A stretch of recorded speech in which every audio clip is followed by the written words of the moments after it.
Video को like करें और चैनल को सब्सक्राइब करें और साथ ही बेल आइकन के ऊपर क्लिक करें ताकि ऐसी नोटिफिकेशन आपको जल्दी मिले।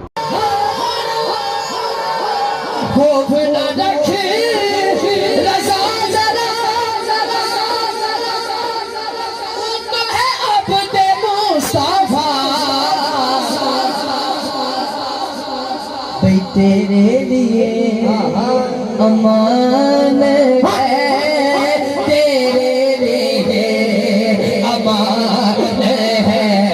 आला हज़रत नौकर हाथ ऊपर बोले, जान है वो जहान पे, जान है वो जहान की, जान है वो जहान की। शाह साहब आपके जो आपने फरमाया है, मुझे एक शेर याद आ गया आला हज़रत का, ये लजपाली है। सुभान अल्लाह। जान है वो जहान, जान है वो जहान की, जान है वो। जलाली साहब, अच्छा ये हर एक के लिए बात नहीं है, आला हज़रत ने बड़ी खास बात लिखी है। आप फरमाते हैं, अर्श पे ताज़ा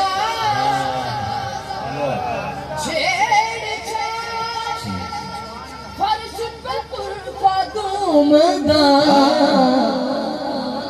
न जाने कौन बोलेगा कौन चुप रहेगा। आला हज़रत फरमाते हैं, कान जी लगाए तेरी ही दास्तान है, और दास्तान के लिए दोनों हाथ लहरा के कहना, सल्ले अला नबी